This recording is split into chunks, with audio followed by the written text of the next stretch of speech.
us. And so I appreciate that. Thank you.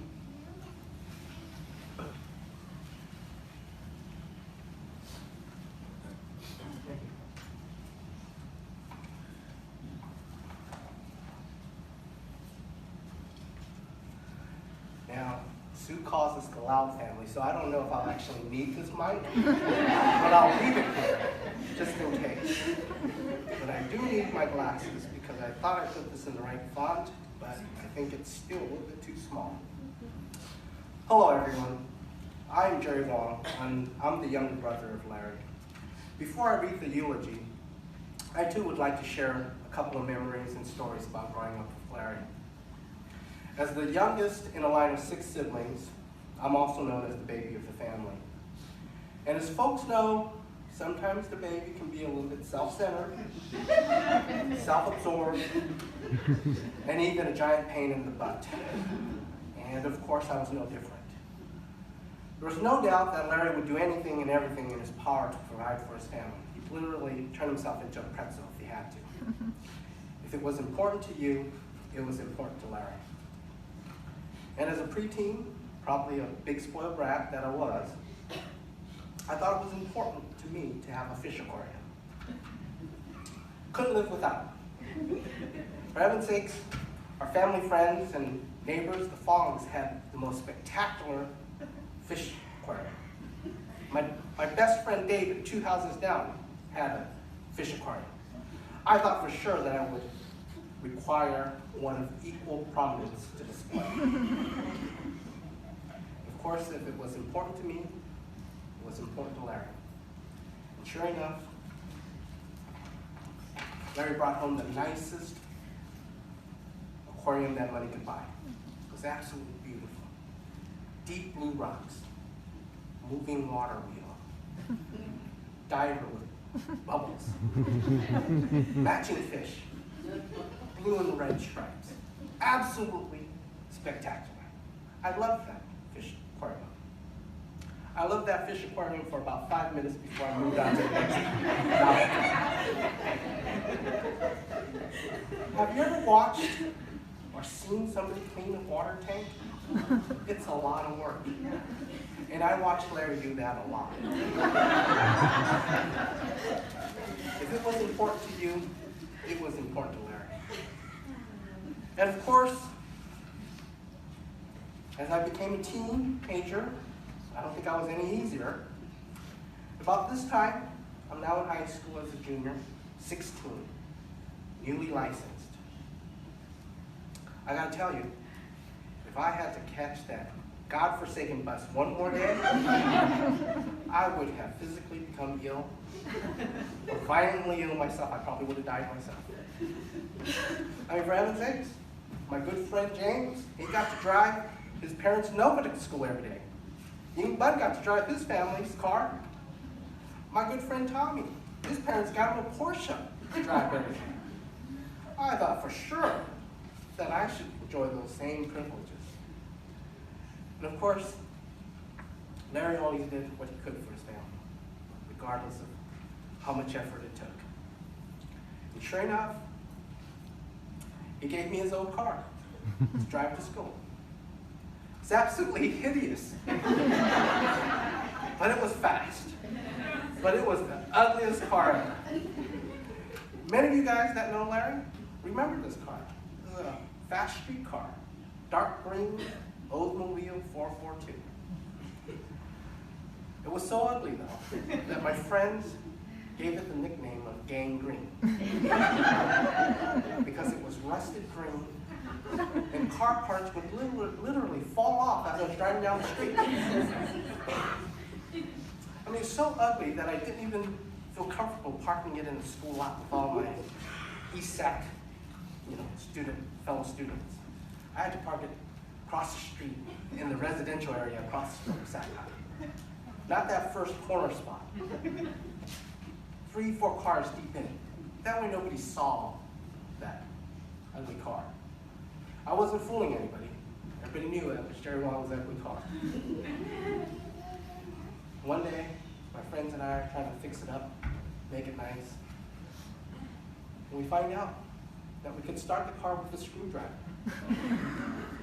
And I thought to myself, oh no, Larry's not going to want to spend a penny on this car to fix that. And he's not going to let me drive this car because he's not going to want to get stolen. I'll surely be back on that god-awful bus next week. But if it was important to you, it was important to Larry, and he'd always figure out something. So next time I saw him, he hands me a steering wheel lock. And he tells me, here you go, they won't get far. He's one funny dude.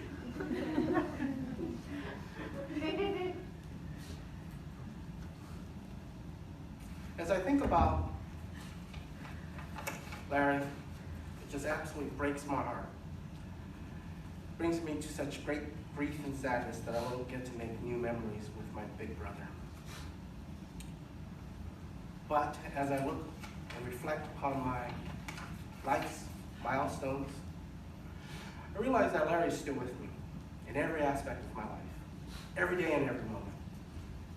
He imparted in me and taught me life lessons that will live with me as a child and as an adult forever.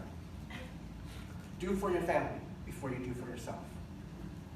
Work hard, work honest, but always remember to take time to enjoy the fruits of your labor. Most importantly, find humor in life situations. He's one goofy mofo. My sister, Blaine, always said, Larry taught us satire and humor at a very young age, and we're grateful for that. Our whole family's funny. Well, we think so. Larry was the poster boy for the corny dad joke. And you all that know him, you know, no matter how old, no matter how young, in English and in Chinese, the guy would have you cracking up with his crazy talk. He was just that guy. One last story before I read the eulogy.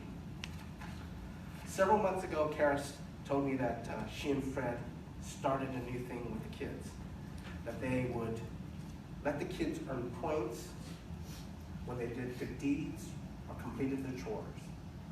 And at the end of the week or the end of the month, they could turn in those points and ask for things. And so Karis and Fred asked the kids, what do you want to do with your points? And the kids responded, we want to have a big dinner with the whole family and we're swimming with all the cousins. And that there is exactly how Larry used all of his points in life, spending them with family and friends, doing all the things that he loved. Larry Wong, my dear brother, was born on May 24th, 1949, and entered into eternal peace on July 3rd, 2021. He had lived in Sacramento much of his entire life, and to his credit, would not have it any other way. He was truly a Sacramentan and proud to be a part of his community in every way. Larry fueled his life by doing God's work and helped out those in need. His compassion was endless, and he dedicated his life to his family and friends. Growing up downtown as a youth, Larry enjoyed growing up with lifelong friends with whom he still had connections with. And while we came from a family that had very modest means, Larry still enjoyed his childhood, excelling at sports, and often reflected about his youthful heyday, breaking school records on the notoriously difficult pegboard, or earning consecutive years of the golden trunks in gym. Even in his young adult years, Larry was still known to be able to go from a two-handed frog pose back into a handstand and back into a frog pose with ease and precision. Even in his passing, we as his family members know that he wanted us to remind all of you that. During these youthful years, Larry truly learned the appreciation of quality friendship and discovered his love for fishing. As many in the neighborhood had similar backgrounds and modest means, that's what all the kids of various ages and cultures did together. They played sports and they fished without a care or worry during this youthful innocence. Sadly, at a young age of 20, Larry lost his father leaving his mother widowed with 6 children. The oldest of the brood, our sister Jeannie, was newly married and living in San Francisco. This left our mom at home to raise 5 children on her own. To make things worse, Larry received his draft papers. While Larry never mentions this or discusses this time period, this is when his youth quickly changed into adulthood, just like that, overnight. Larry knew Mom would not be able to raise the remaining 4 children on her own while working at the cannery and trying to make the monthly house payment. It was at this time Larry embodied his unwavering sense of family, responsibility, and role as protector of our family. With help, he wrote a letter to the draft board seeking an exemption due to his need to stay in Sacramento to help Mom care for us younger siblings and to work to provide financial support to the family. And he did so without ever complaint, without regret, without ever feeling that it was a burden to him. Larry assumed the role as a father figure to us siblings and treated us as his own children in every case, in every way of the case. We never knew how modest the family finances were because Larry made it a point to provide us with the necessities and extras in life, even if it meant that he himself would have to go without. That was just the type of person he was, unselfish, and everything that he did till the very day of his passing was for his family. He was loyal and dedicated, and no doubt about it. We remember fondly that Larry would regularly take us all to drive-in movies, load us up in that 442. Some of us in the trunk, some of us in the to the state fair every year without question. Introduced us to fast foods of American culture, and even took us to our first pro football game at the Oakland Coliseum. Raiders against Dallas Cowboys. As much as Larry spent that day, he probably would have been much happier if the Raiders won. Larry was profoundly proud of his family, taking and accepting all of the good and bad as life's offerings. What Larry brought to the world was priceless. As far as Larry was concerned, he was already blessed with so much as a young adult. But it wasn't until he met the love of his life, his shining star of life, Sue, before he realized just how truly blessed and fortunate he had been. And in finding his soulmate wasn't enough. Sue blessed him with 2 gifts from heaven, his precious daughters, my beautiful nieces, Tiava and Karis. As all would expect nothing less from Larry, he loved the 3 of them. His love for them was unwavering and steadfast. Just as Larry did with us younger siblings, he was sure to be a good father and husband to them. There was nothing that he would not do for his girls, and true to his form, he would always put their needs above his own. Larry lived a modest lifestyle. He even worked overtime and took on second jobs in his early years so that he could provide a comfortable lifestyle to his family, different from the one that he experienced as a youth. And while he may have secretly cringed at the thought of another Marriott's annual family pass, or having to sit through one more New Kids on the Block concert, he was there. So were Tiava, Karis, and Sue. But even with all this joy, we all thought Larry hit the lottery. As excited he's got when Tiava got her first job at the Pizza Guys. Nothing warms a father's heart more than discounting a free pizza. And while Larry couldn't be more proud of Tiava, who has a Senate job, Karis is a tenured teacher, Larry would still occasionally reminisce about free pizza, as he did about his youthful athleticism. In addition to free pizza, Larry was also very passionate about his Corvette, cheering for the Raiders, watching action movies, and finding great shopping deals or BOGOs. He scoured the earth to collect Happy Meal toys. During that time, I probably gained 20 pounds. Every week, he'd bring 20 cheeseburgers just to get those Beanie Babies for his kids. He wouldn't shop McDonald's locally. Faculty, Fairfield, some beanie babies were everywhere. He'd find them. The other thing Larry loved to do was frequent those many nearby casinos and buffets with my brother Gary. Larry was a humble, hardworking man who never expected any more for himself over any other. But he wanted everything for his family.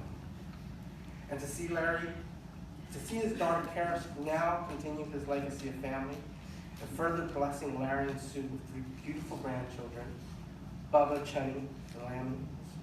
Larry is undoubtedly proud and at peace during this sad time. And even though Larry's time was short, he was truly blessed to enjoy the time he had in every moment with his grandchildren, his family, and friends.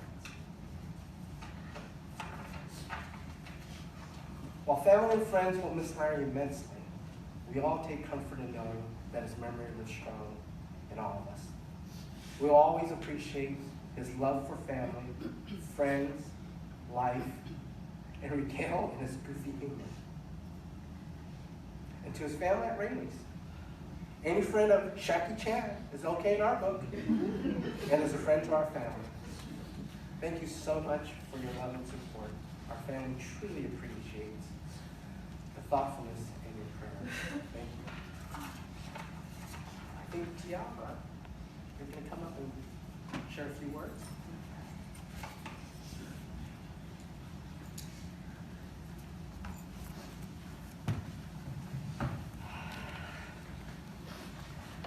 Good morning. I'm Tiara. I'm Larry. I'm Larry's oldest daughter. I've been thinking for weeks about what to say, memories that I would share, and it's been difficult putting words together. But today we celebrate the life of my dad, Larry Wong. My dad and I had a pretty good relationship, but it wasn't always good. We're both stubborn. We would fight a lot. He thought he was protecting me. I thought he was trying to control my life. My teenage years were rough for the both of us. But once I moved out of the house, I realized what a great dad he was. He was always there. If I had a flat tire, he'd pick me up and we'd go get it fixed. If I stayed home from work sick, he would drop off orange juice, Gatorade, chicken noodle soup, and crackers at my front door. That's the kind of dad I had. He actually did most of my grocery shopping. Working at a grocery store has its perks. He would call me all the time while I was at work and tell me about the deals he got on the ad, and to stop by the house on my way home, and I always had at least one bag full of groceries. And while my dad spoiled me, I do give him credit for me becoming strong and independent. He showed us how to love and take care of each other by simply doing it every day. But Dad was really a simple guy who enjoyed a simple life. He loved a good deal when it came to shopping for toilet paper or bags of chips, but he was never materialistic, always rotating between 2 pairs of jeans and t-shirts when he wasn't in his work clothes. Working and spending time with us, his family, were the 2 things that always kept him going. He was proud of the job he did at Rayleigh's, always bragging about his produce display. He'd go to other stores and he would judge their produce displays.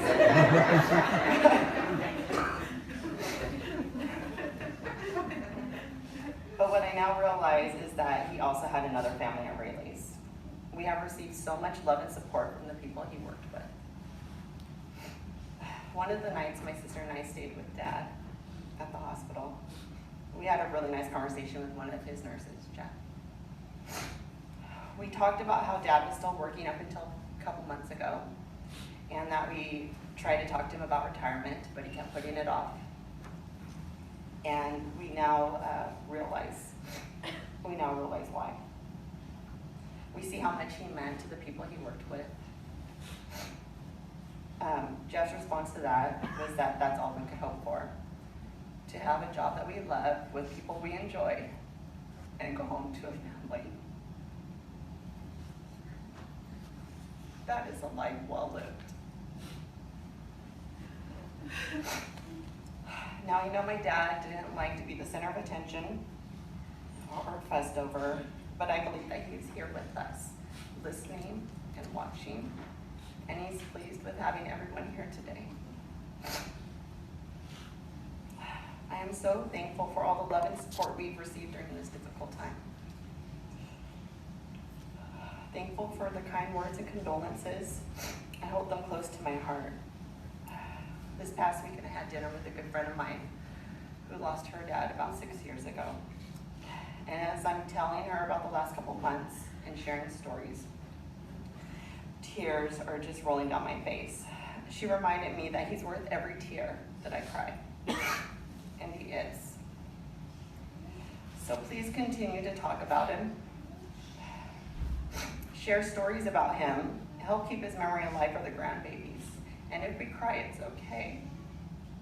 Because he's worth every tear. Thank you.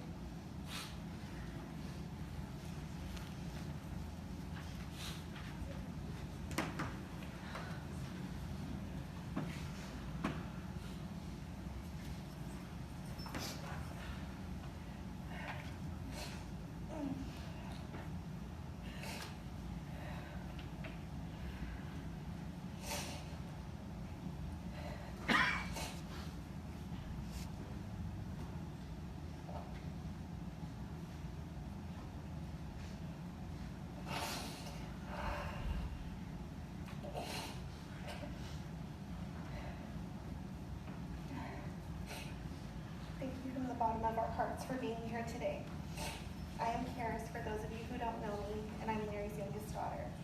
He never called me Karis, though. He always called me Lou. My dad never wanted the spotlight on him, and he never ever wanted to be the center of attention. But he was such a phenomenal dad that it would be selfish of me if I kept these stories to myself. To know my dad was to love him, and I feel truly honored to be his daughter. One story that I was always told that has stuck in my mind was when I was a baby. I had to be a few months old, definitely under a year, and I was really constipated. I know, maybe a little too much information, but this is just the beginning of how much my dad would show his love for me. So the story goes that I was constipated, red in the face, and would not stop crying. My dad was not having it. He was determined to alleviate any pain that his baby felt. So without hesitation, he stuck his finger up my butt, and I was magically fine after that. Always something that my dad would do for me.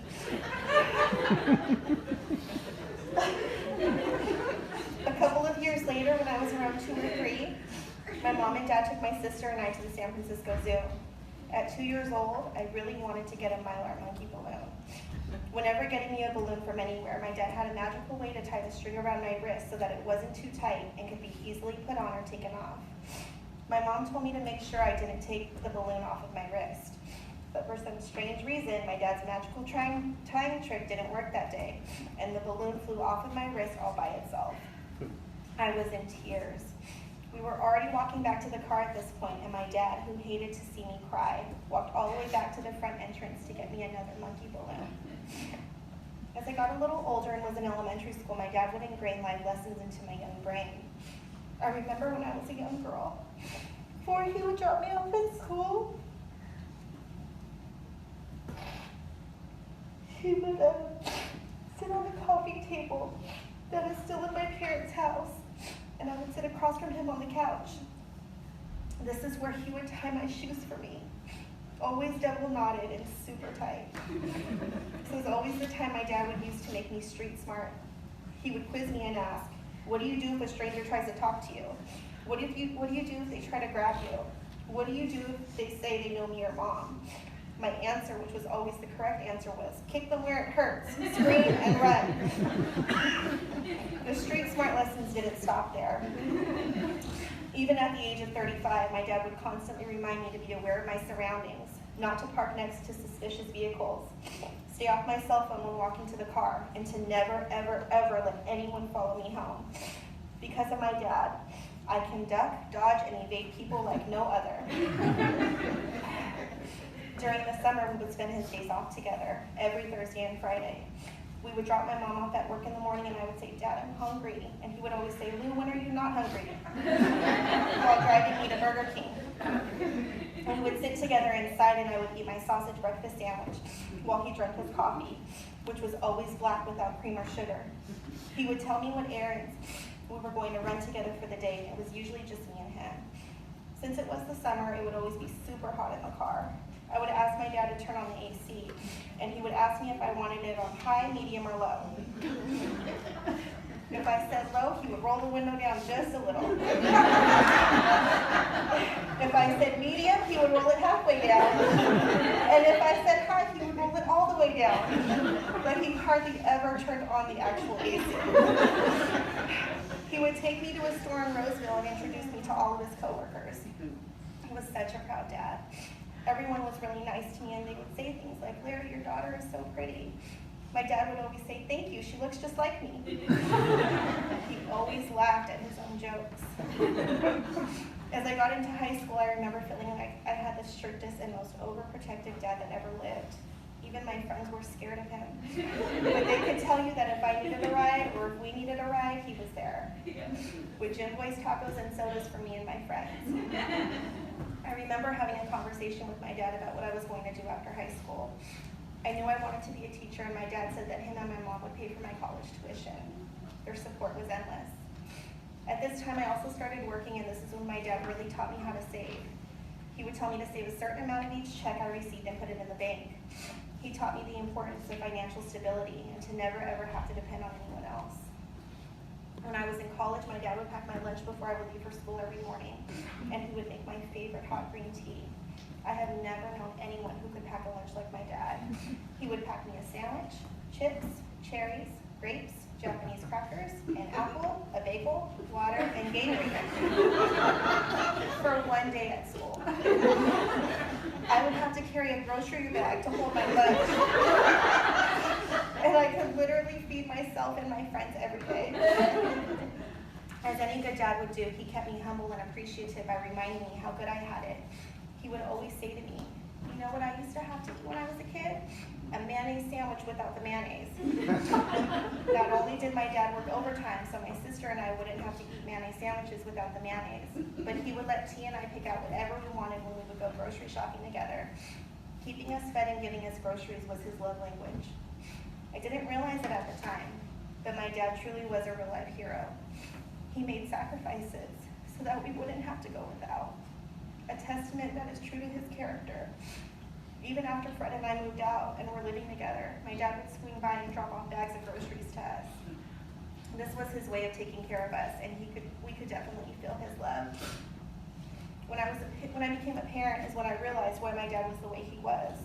All of his time was spent with his family. He was the most selfless person I have ever known, always putting others before himself. A minimalist who would always remind me that all of his clothes could fit in one dresser drawer. Shopping for him was the hardest because he never wanted anything and he never asked for anything. He was content with what he had, and frivolous spending didn't make sense to him. Every time I was on maternity leave, which altogether lasted a total of 5 years between my 3 kids, I spent almost every weekday with my dad, except when he would say he needed a break to hang out with his best friend and brother, my Uncle Gary. I have no idea why he would need a break from me. On the days that my dad had to work, he would call me on his lunch break at 8 in the morning and ask me if me and the kids were going to come over when he got off. My response, you know it. My dad's response, I should have had a boy. He didn't mean it though. This was another one of his jokes that he would laugh at. I'll miss that. My dad and I also enjoyed spending our time together at the casino. My dad would slide me some cash, and his best advice was to not sit at any machine for too long. Whenever he would hit a bonus, he'd get my attention with the biggest smile on his face. I'll miss that too. My dad loved being a grandpa. He loved spoiling our kids. He would take us to Target and let my kids pick out whatever toy and snack they wanted. He would get diapers and baby wipes for all of my kids so that Fred and I wouldn't have to. He cared for them like they were his own. For about a year, my daughter Lammy would wear the same Minnie Mouse costume well after Halloween had passed. My dad would tell her how pretty she looked and that she dressed just like him because they both wore the same thing every day. My dad could get any splinter out of anyone's hand, fix anything that needed to be fixed, and unknot the tightest knots. He was a dad of all tricks and trades, and I knew that I could always count on him for anything and everything that I would ever need. He taught me to never grab the first loaf of bread on the shelf, and to always, always, always check the expiration date before putting groceries into the cart. Whenever I would leave my parents' house, he would walk me to my car, or if he was too tired, he would have my mom walk me out, and he would always tell me to call when I got home so he knew I made it. If he felt like I was taking too long to call him, he would call me to double check to see where I was. This is a habit that I have adopted with all of my friends and family whenever we depart from each other. The bond between me and my dad was really a special one. If he was grumpy and we wanted him in a better mood, my mom would tell me to talk to him because she said I was the only one who could get through to him. She said he would listen to me, and it was true. He had a soft spot for me, and I had one for him too. For the longest time, I tried to convince him to retire, but he wouldn't. He wasn't ready. He loved his job, he loved his coworkers, and he loved his routine. He would wake up early before work and drink his coffee, always black without cream or sugar, and listen to music. He loved listening to oldies. I want to thank his family at Rayleigh's for loving my dad because he loved you guys too. Bubba, my oldest, said he misses hanging out with Paul on the sofa and watching action movies together. He also misses his jokes and said Paul was really funny. My baby girl Lamb wanted to share that Paul would always give her red popsicles and vanilla ice cream. Jenny, his second grandson, has asked me countless times if there is any way we can get Pa back. And believe me, if there was any possible way that I could, I would.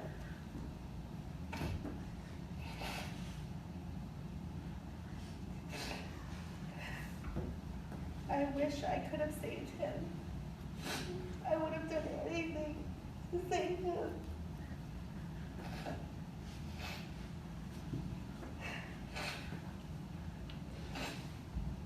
I would have alleviated any pain he felt, just like he did for me, without hesitation when I was a baby.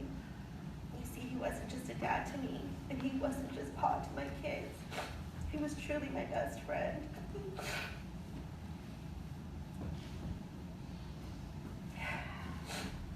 We miss you terribly, Dad, and we will love you forever and ever. I can't wait to be with you again. Thank you.